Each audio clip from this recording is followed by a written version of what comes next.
Que Dios te bendiga con la incomodidad frente a las respuestas fáciles, las medias verdades, las relaciones superficiales, para que seas capaz de profundizar dentro de tu corazón. Que Dios te bendiga con la ira frente a la injusticia, la opresión y la explotación de la gente, para que puedas trabajar por la justicia, la libertad y la paz. Que Dios te bendiga con lágrimas, para derramarlas por aquellos que sufren dolor, rechazo, hambre y guerra, para que seas capaz de extender tu mano, reconfortarlos y convertir su dolor en alegría. Y que Dios te bendiga con suficiente locura para creer que tú puedes hacer una diferencia en este mundo, para que tú puedas hacer lo que otros proclaman que es imposible. Este texto no es mío, no quiero hacerme... Pero quería empezar así, porque venimos hablando hace unos días, 3 viernes exactamente, de la experiencia personal con la vida espiritual. Venimos hablando del encuentro personal. Los cristianos le llaman un encuentro personal con Cristo. Le podemos llamar un encuentro personal, me gusta así, con la vida espiritual. Universalizando ese mundo de Dios y incorporando en él todas aquellas verdades místicas que existen en las diversas religiones del mundo. Todas aquellas verdades místicas que nos muestran, que nos exponen como enamorados de Dios. Lo diría yo así. Entonces, hay una cosa impresionante, bella, hermosa. Hay un acontecimiento espiritual. Hay un hecho espiritista que ocurre, amigos míos, y es un encuentro con el mundo espiritual. Ese encuentro existe, ese hecho existe. Ahora estamos aquí delante, yo con este micrófono que se me baja y dejo de oírme, entonces me lo pego más y me oigo más alto. Esto es una realidad incómoda para mí, pero es una realidad. Ustedes lo ven y lo palpan. Ustedes ven aquí a mi primo en atril, ustedes lo que a él lo dejó impecable, ustedes lo ven y lo palpan. Es muy cómodo esto. Ustedes podemos ver aquí las sillas, las personas, podemos inclusive sentir el aire. Nosotros podemos palpar cada cosa que hay aquí, cada elemento. Podemos contar un hecho, algo que nos pasó, nos dijo fulano tal cosa, vi lo que pasó enfrente, vi a tal persona. Estamos narrando sucesos que vemos a través de nuestros ojos o que experimentamos, entra al conocimiento nuestro a través de los sentidos. Bueno, también, amigos míos, hay una experiencia espiritual que es inexplicable, que es un encuentro personal con el mundo espiritual. Es algo tuyo. Yo decía en un tema anterior, en el tema que empezó esta secuencia, que se llama la vida espiritual. Es un hecho. Ese es el nombre de esta secuencia de temas. Yo explicaba que podían desmontarnos cualquier milagro, cualquier testimonio que podamos dar. Cualquier científico lo puede desmontar. Puede venir este que falleció, que Dios lo tenga en la gloria, el matemático famosísimo. Puede desmontarnos totalmente cualquier testimonio. Pero lo que nadie puede desmontarnos, lo que nadie puede quitarte es ese encuentro personal con la vida espiritual. ¿Y qué es eso? ¿Qué es eso? ¿Qué es eso? Bueno, pues justamente esto es de lo que venimos hablando hace 3 viernes ya con este. Los huesos secos, en el libro de Ezequiel, si mal no recuerdo, el capítulo 37, igual no me importa mucho fijarme en los capítulos y versículos, no quiero estar en esa. Ahí cuenta el profeta que estaba viendo un cementerio lleno de huesos. Habían huesos por todas partes. Y de pronto, a una voz del Espíritu de Dios, los huesos empezaron a llenarse de tendones, después de carnes, hasta formarse un cuerpo completo. Y aquel cementerio de huesos secos recuperó vida. De pronto había vida en ese lugar. De pronto había vida en ese espacio. Y justamente esto es lo que pasa cuando ocurre ese encuentro personal. Tú sientes algo muy grande adentro que tú no puedes explicarlo porque es algo que te abraza, que te acompaña, que te enamora.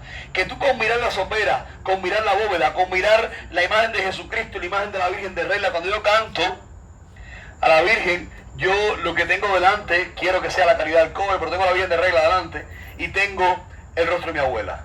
Y yo estoy cantando a la Virgen y siento libertad. Hay un conocimiento profundo del ser que sabe que eso es verdad, que sabe que es cierto. Y eso te enamora, te hace más bueno, te hace crecer, te hace hablar de esto, te hace contarlo. Es mi deber, mi papel, contarlo.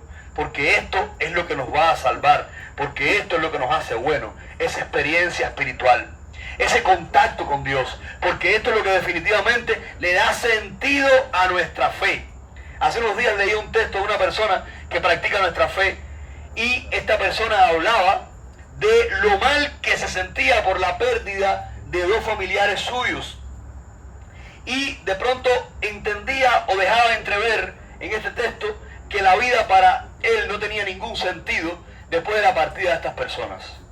Y yo entonces pensaba, yo siento dolor y entiendo perfectamente y no quisiera estar en tu lugar, o tal vez sí, estaba en tu lugar ya, estaba en el lugar de él, pero, y el encuentro personal con la vida espiritual, no te deja el conocimiento que esa persona está viva en el espíritu, no te deja el conocimiento que aquí no se acaba todo, no te deja el conocimiento que este no es el fin. ¿De qué estamos hablando cuando hacemos un instituto? ¿De qué estamos hablando cuando hacemos un itá? ¿Qué habla el caracol? Sino de aquí y también de allá. ¿De qué hablamos en una obsesión espiritual? Sino de la vida espiritual. Bueno, pues después de esta vida hay vida, porque la vida nunca muere y es la vida espiritual. Es una obligación para mí tener que hablar de esto. ¿De qué? De que aquí no se aprende a ser religiosos. Aquí no se aprende a hacer una obra específica para poder resolver un problema. Aquí no se aprende, eso es bagatela. Bagatela o bagatela. Eso es migajas, son migajas dentro de lo que se aprende, entre comillas. ¿A qué me refiero? Aquí venimos a intentar, a pedirle a Dios, a que ustedes, yo quiero que así sea, tengamos todos un encuentro personal con el mundo espiritual. Tengamos ese encuentro, tengamos esa identificación, porque es la única manera que nadie podrá quitarnos esto, y es la única manera que podrá tener sentido la muerte, y más que la muerte, que podrá tener sentido la vida. Aquí no se aprende a hacer nada, ni a ser buena persona, ni a hacer nada de eso. Aquí hemos de pedir, suplicar, añorar constantemente esa experiencia mística que es el encuentro con la vida espiritual. Yo hablaba hace un tiempo de San Francisco de Asís, podría contar tantas historias y sí, contaré esta, donde él estaba en la guerra, regresaré al tema, él estaba en la guerra y luchando a favor de la iglesia, de la banda de la iglesia católica, él cae en coma y el joven de Asís en coma a punto de la muerte, de pronto un día despierta y parece que despertó no solamente del coma físico, sino también del coma espiritual, porque muchas veces estamos viviendo y no estamos viviendo, estamos sobreviviendo y la vida no las perdemos, porque andamos por el mundo como zombies sin darnos cuenta que somos zombies, porque estamos más tristes que alegres, porque estamos más molestos, más incómodos, porque solamente vemos lo que nos falta y no somos capaces de entender cuán ricos somos por todo lo que tenemos. Así Francisco empezó a contemplar todo lo que tenía. Y recuerdo una secuencia de la película Hermano Sol, Hermano Luna de Franco Sefirellis,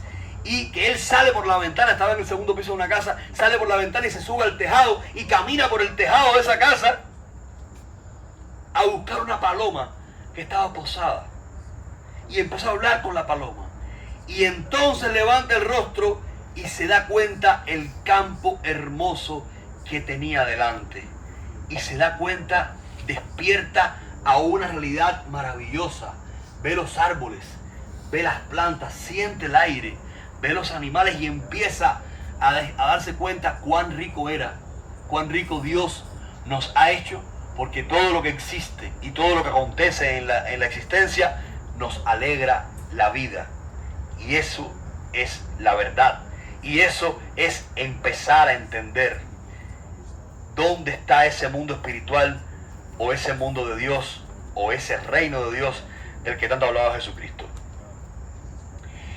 Eso justamente es la vida espiritual. Ahora, yo insisto en la pregunta que llevo 3 viernes con haciéndola. Ustedes han tenido voy más despacio. Ustedes han tenido ese encuentro espiritual.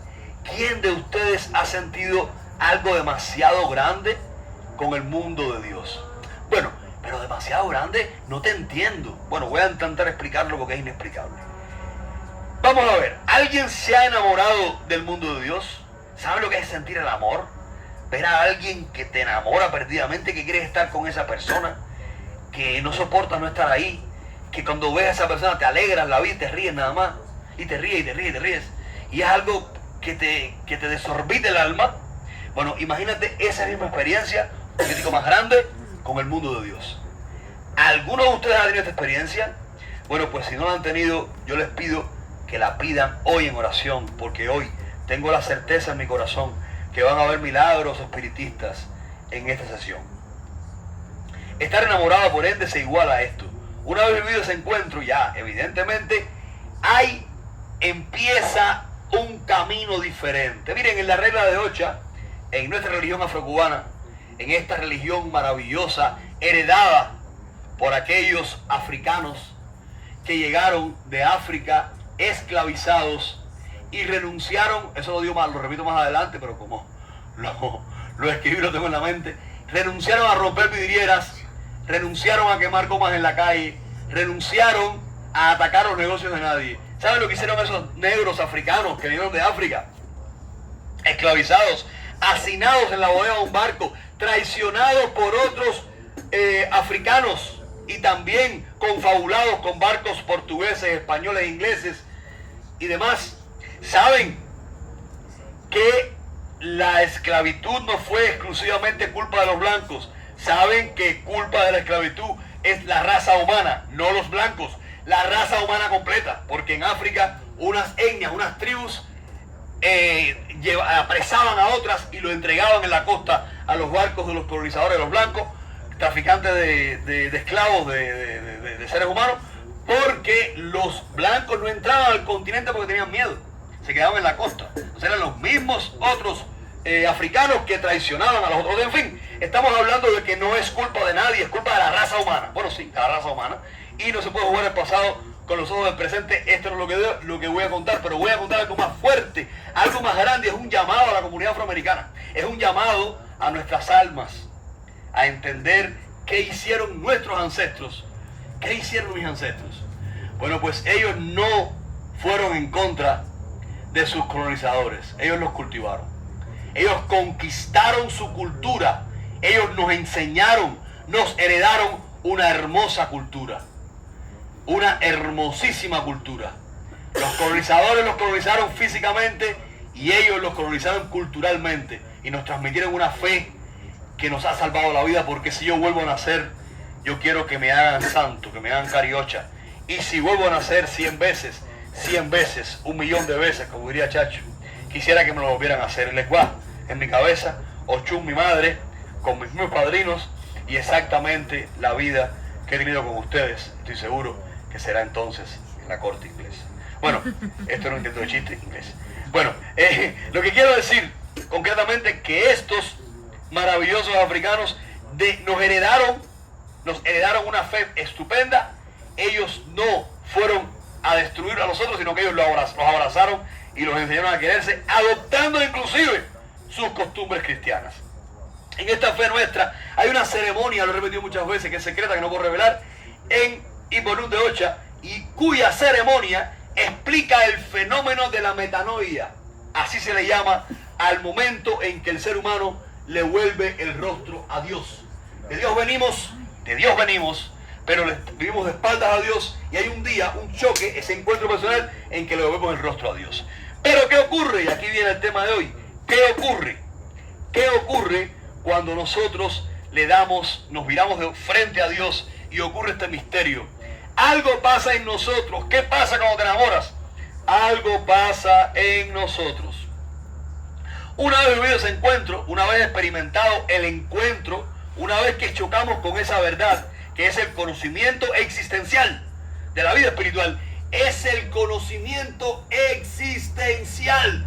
O sea que en toda mi existencia, en mi cuerpo, en mis manos, en mi boca, en mis palabras, en mi mirada, en mi abrazo, en mi apoyo, en el mismo gesto que hago cuando voy a comprar algo a la tienda. Donde quiera que yo esté parado, esa experiencia personal con el mundo espiritual se manifiesta, porque ya ella soy yo, porque ya yo soy ella, sin ser perfecto. Por esto, que se entienda, ocurre algo dentro de ti que ya no eres el mismo. Pasó algo en ti y ya más nunca vas a ser el mismo. ¿Qué ocurre? Con ese conocimiento existencial de la vida espiritual, del reino de Dios en ti. ¿Qué pasa, amigos míos? ¿Qué ocurre? Una vez que vivimos ese fuego, ese amor intenso, esas ganas de estar, esas ganas de ir para allá, esas ganas de oír, y me arde el alma cuando oigo hablar de esto, y algo me pasa aquí adentro, y le está pasando a muchos de ustedes ahora ahí sentados. Pues lo que ocurre es que todo se fastidia. ¿Qué? Espérate, no te preocupes, escúchame. Que todo se fastidia. Se nos complica la vida. Ya no podremos estar ausentes a la injusticia. Ya no podremos estar indiferentes a la necesidad de los otros. Jamás, jamás, jamás seremos insensibles. Ya no habitará en nosotros la insensibilidad. Ya no podremos estar alejados, distantes, egoístamente escondidos.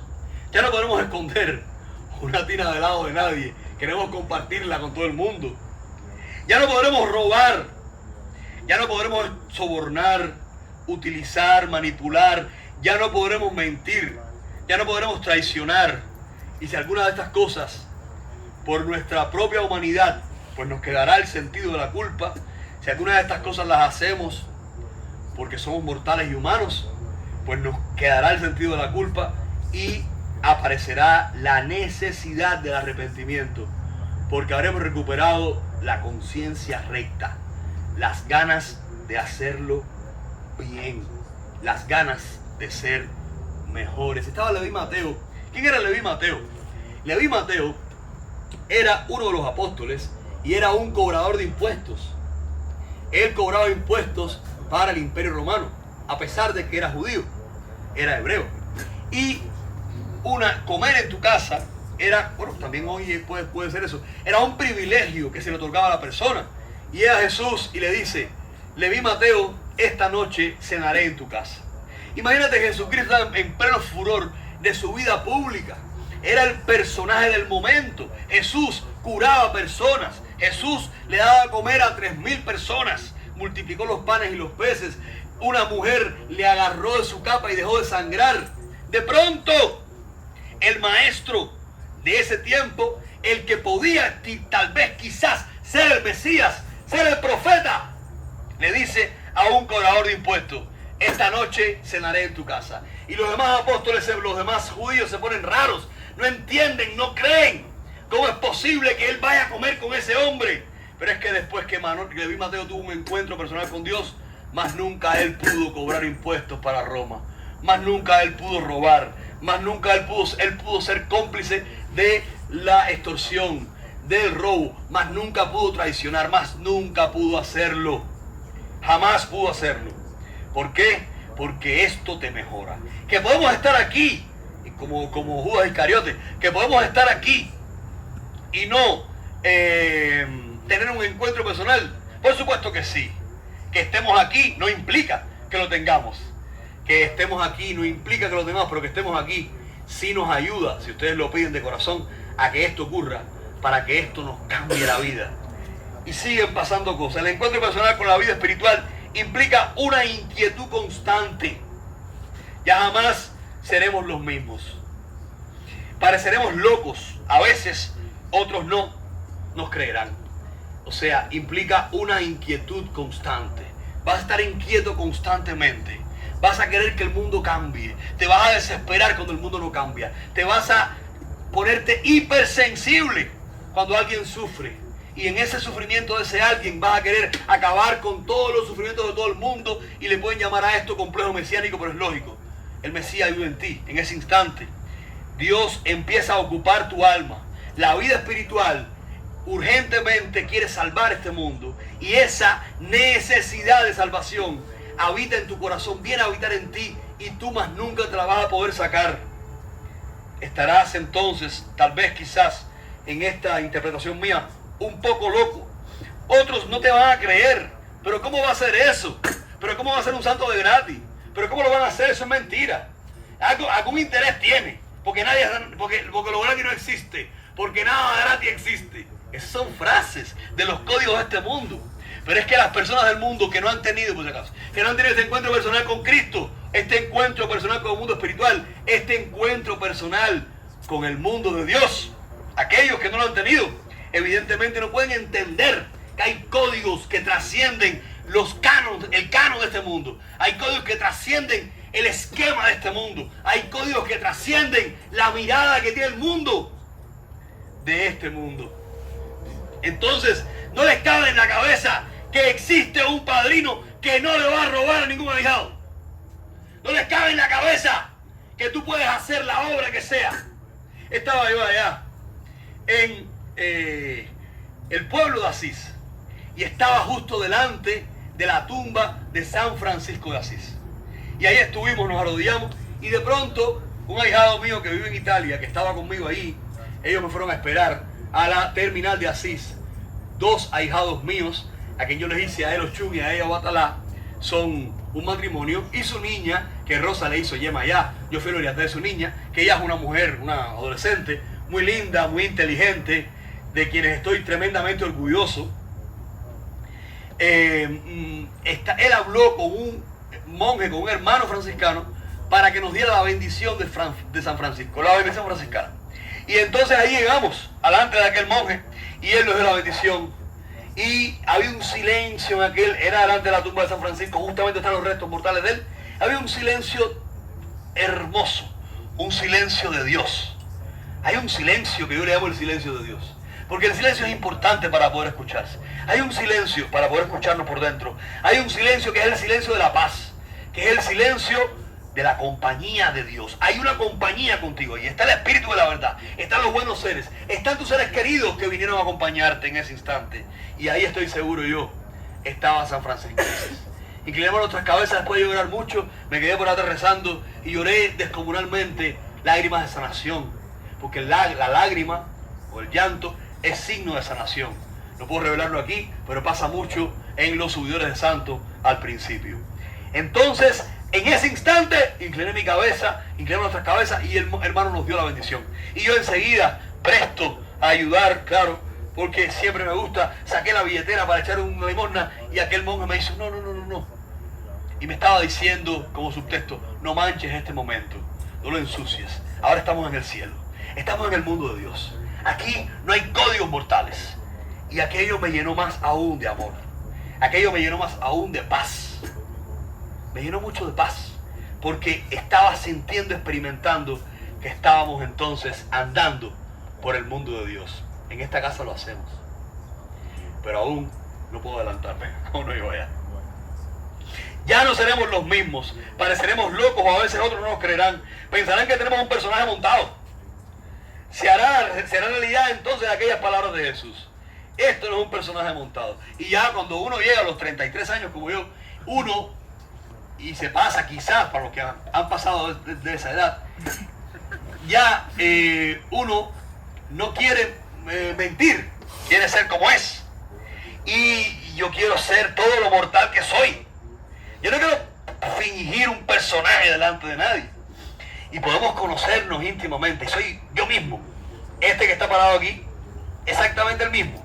Exactamente el mismo. Y yo creo que así son todos los que estamos, ¿no? Todos los que estamos. No hay ningún personaje montado, pero la gente lo entiende y puede creer que sí. Entonces se cumple o se hace en realidad, una vez se hace realidad aquellas palabras de Jesús. No he venido a traer la paz, sino la guerra. Es muy interesante que una frase bíblica Jesucristo dice algo muy contradictorio aparentemente.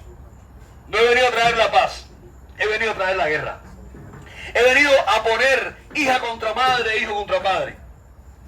De pronto contradice aparentemente todo su mensaje.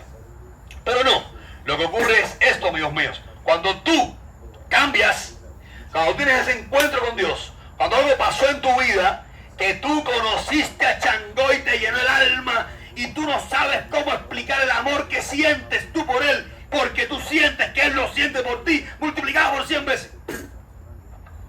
Cuando tienes un encuentro con un espíritu liberto, con Yemayá, con Ochun, con Obatalá, cuando tienes ese encuentro que tú no sabes, me decía Veneranda en mi película, me decía, hay que tener mucha fe, hijo, que tú te paras ahí, tú miras al cielo y tú pides con fuerza y tú ves, hay gran poder de Dios. Y tú ves lo que tú pediste, tú sientes una cosa por dentro, y ella había tenido ese encuentro personal con Dios.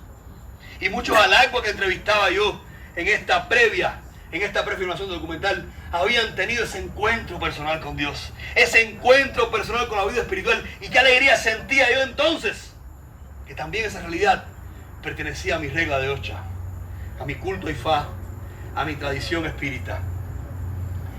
Entonces, pero con toda esta contradicción, con todo este alboroto, con todo este acobá, por no decir la palabra revolución, porque para nada me gusta, se ha manido mucho esa palabra, se ha viciado mucho, perdón. Con todo este alboroto, con todo este acobá que nos enfrenta cada día, quizás aquella cuestión, la que refiriera a Shakespeare en Hamlet, ser o no ser, también aparecerá algo sublime. Evidentemente, allá estaba Shakespeare cuando expone la obra Hamlet, espero la conozcan, es una de las obras más conocidas de este autor inglés, donde una de las cuestiones fundamentales que se pregunta el personaje era ser o no ser. Y esto empieza a ocurrir cuando tú tienes ese encuentro personal, porque despiertas a la vida. Te importa la vida. Te importa la vida. Te importa, sales de tu egoísmo, sales de tu micromundo y te integras a un macromundo que tú quieres universalizar, espiritualizar, ayudar, levantar, y empieza a tener sentido el andar, este andar tuyo, y por ende, una de las cuestiones que te revolucionan, una de las cuestiones que te enfrentan a ti mismo, que te enfrentan a tu imagen diaria, que te cuestionas, por las que sufres, tal vez también se refiera a aquella cuestión de Hamlet, ser o no ser. Pero a pesar de todo esto, de la guerra y no de la paz, a pesar de esa guerra interna que ocurre en nosotros, a pesar de la incomprensión del mundo que te critica por estar de Yahweh, que no te entiende ni le importa entenderte porque quiere imponerte su fe, o imponerte su visión de la vida, o imponerte los códigos mal aprendidos culturalmente, a pesar de las críticas que me decían cuando yo empecé las misas, no hagas eso, la gente no se merece eso, vas a acabar con tu vida, hay que acabar con eso, no sirve. A pesar de las críticas, cuando tú ayudas y le das la mano a alguien y eres traicionado, y te lo dije, que no lo hicieras, a pesar de todo eso que tú haces, a pesar de todo eso que te dicen, a pesar de la guerra interna contigo no por querer ser mejor y sentirte frustrado un día porque te caíste y no sabes cómo levantarte, pero tú tienes que levantarte, y te levantas con el moco caído y estás poco a poco ahí, a pesar de esa guerra interna, a pesar del juicio de los otros, a pesar de la revolución que vino a tu vida ya, definitivamente, porque tuviste un encuentro personal, aparece algo sublime. Aparece algo sublime. Aparece algo innegable. Aparece algo maravilloso, que son los frutos. Y diría así el Evangelio: y estas señales acompañarán a los que crean. Hablarán nuevas lenguas, echarán demonios, pondrán las manos sobre los enfermos y estos sanarán. Porque este encuentro personal con Dios, porque este encuentro personal con el mundo espiritual te da poder. Y te da el mayor de los poderes. Te da el poder del espíritu de la verdad. Y si hay una niña enferma, se cura. Porque tú tienes el poder del mundo espiritual. Porque tú eres un emisario. Porque tú fuiste escogido para ese poder. Empiezan a aparecer los frutos. Y los frutos son los que te alimentan, los que te cargan de energía y los que te empujan hacia adelante, y te empujan hacia adelante, y te empujan hacia adelante. Y yo podría hacer tantos cuentos, y muchos de ustedes también podrían contarlo. Pero tenemos que tomar conciencia de que somos grandes a los ojos de Dios, a pesar de ser criaturas, y que tenemos un poder muy grande una vez que tengamos ese encuentro personal. La luz te inunda, te llena, transmite un poder. Yo recuerdo a Orfelina, ahora hace poco veía a su hija. Orfelina llegó aquí un día, una señora mayor, hace muchos años de esto ya, con un aneurisma cerebral. Supuestamente había un disco donde ya salía en este disco el aneurisma cerebral. Y yo le dije a ella, vamos a curarte. Eso. Y yo tengo mucha fe que te vas a curar. Vino a la misa y Francisco esa misa le dijo a ella que se iba a curar, que lo único que tenía que hacerse era una rogación de cabeza. Y cuando le puse los platos encima de la cabeza, porque ustedes saben que la rogación de cabeza es la imposición de manos nuestra, en nuestra regla de 8 a la que habla el Evangelio, ¿verdad? Le puse las manos en la cabeza y empecé a invocar oricha por oricha, después de invocar a Dios y a los buenos seres, a pedirle que derramara la gracia, esa gracia inmensa que un día yo había vivido sobre ella y ella pudiera curarse. Al otro día le hicieron otro examen y hay un disco que no se parece al otro. El aneurisma desapareció, no era aneurisma y no hubo que operarla porque esto tiene una cantidad de porcentaje de que sacan mal las cosas. No había, y ahí está Orfelina, ya me estaba contando su hija. Ahí está, en su casa, tampoco le voy a hacer una misa. O sea, esto es un testimonio, pero hay tantos testimonios del poder que recibimos, del poder en la palabra, del poder en las manos, del poder en el cuerpo, del poder en el alma. Y cuando tú persistes en ese amor que te une al cielo, cuando tú persistes en esa experiencia que te encuentras, que te permite ese encuentro con Dios, cuando tú persistes y persistes y persistes y persistes y persistes porque no te vas a rendir, más poder tú recibes y más bendecido eres y más gracia de Dios tienes. La liturgia de la Cariocha, la liturgia del Santo, evidentemente ejerce una influencia grandísima porque a través de elementos materiales naturales de la naturaleza que están bañados, permeados, imbuidos, llenos de gracia divina, a través de esos elementos, usted recibe una consagración y un baño definitivo de luz. Mucho más allá, evidentemente, después. Si tienes eso y además el encuentro personal con el mundo espiritual, más fuerza recibes. El poder que recibimos, nuestro reino, no es de este mundo, nuestro gozo no es de este mundo, pero lo hacemos presente aquí y ahora. Algo nos asiste, hay una fuerza superior que nos asiste para poder hacer presente este reino aquí. Ahora estaba Jesús delante de Pilatos y Pilato le preguntó, pero tú no eres rey. Y él le dijo, tú lo has dicho, yo soy rey. Y él dice, pero ¿por qué no viene tu ejército a liberarte? Y él le dice, porque mi reino no es de este mundo. Y este reino, estos códigos espirituales, esta opción de perdonar, esta opción de arrepentirse, esta opción de abrazar, esta opción de acompañar, esta opción de estar ahí, porque mi felicidad es tu felicidad, esta opción de no envidiar, esta opción de respetar por encima de todo tu integración física, esta opción por la paz, esta opción de estar a tu lado quien sea, no me importa, eres hijo de Dios y también el sol y la lluvia salen para ti. Esta opción no son los códigos de este reino, del reino de este mundo, son los códigos del reino de Dios, son los códigos de la vida espiritual, son los códigos de ese mundo con el que nos encontramos y del que nos enamoramos y del que nos inundamos. Y empezamos entonces a intentar, a través de ese poder que recibimos, porque no hay nada más grande que el poder de Dios, empezamos a intentar hacer presente aquí y ahora ese reino de Dios. Yo quiero terminar este tema agradeciendo a Francisco profundamente.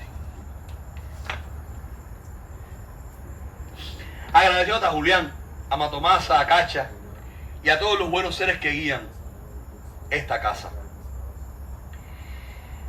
que nos guían hacia la verdad y nos convierten en protagonistas de los buenos frutos. Nosotros somos convertidos en protagonistas de los frutos buenos gracias a estos seres que nos han guiado y que nos mantienen en esta maravilla, en este oasis, en esta burbuja que se expande y se extiende por la voluntad de Dios y por la acción del Espíritu de la verdad. Agradezco a Dios por su mirada misericordiosa y tierna sobre este pequeño pueblo que necesita de Él. Agradezco a nuestros halagos porque es que nosotros recibimos mucho más de lo que damos. Diría el Evangelio, recibirán el 100 por 1. Cuando usted hace esto, cuando usted se entrega, usted recibe el 100 por 1. Qué feliz me hace, Indra. Qué feliz me hace que hayamos superado la meta con la recogida de dinero para los niños de San Jude. Qué feliz me hace, porque dando se recibe. Pero es que esta caminata de mañana, pero es que cualquier gesto que tengamos con el otro, lo vamos a recibir de vuelta 100 veces. Y esa promesa se cumple. Yo vivo de la providencia hace más de 20 años ahorita. Verdaderamente, objetivamente, de la providencia. Dios y muchos de ustedes, de manera objetiva, lo saben y son testigos. Y me hace muy feliz contarlo, porque esto es vivir el reino de Dios en la tierra. Agradezco a Dios, agradezco a nuestros alaguas, a esos africanos que de África vinieron como esclavos y no rompieron vidrieras ni quemaron gomas en las calles, sino que se perpetuaron en la historia luchando por dejarnos la herencia de la Ocha, con mayúsculas, haciéndose grandes en la eternidad de nuestras vidas, en cada aumba que cantamos, en cada consagración de Ocha, en cada llamada, en cada rezo, en cada che que ponemos. Ellos nos dejaron esta cultura maravillosa, con la que hoy yo puedo contar con la sanación de Félix, con la sanación de Tony, con la sanación de Joelvis, con la sanación de tantas personas. Ellos nos dejaron la gracia para poder usar sus conocimientos y imbuidos, acompañados, apoyados por esa experiencia espiritual, para poder disfrutar como protagonistas, quizás sin serlos, de todos estos frutos buenos, de todas estas maravillas. Ellos, como bien decía, se hicieron grandes en la eternidad de nuestras vidas, en cada aumba que cantamos, en cada consagración de Ocha, en cada llamada, en cada rezo, en cada H que ponemos en cada cabeza. Agradezco mucho a esos africanos que vinieron a esta tierra y que nos legaron todo esto. Agradezco también a los cristianos que nos legaron gran acervo cultural y gran verdad para poder alimentar esta fe mezclada nuestra, que indiscutiblemente es una fe mucho más rica por beber de varias fuentes. Los frutos son definitivamente la conclusión de la gracia actuando en nosotros. Yo les pido, amigos, yo los inspiro, yo los empujo, yo los animo a que provoquemos estos frutos. Que Dios les bendiga.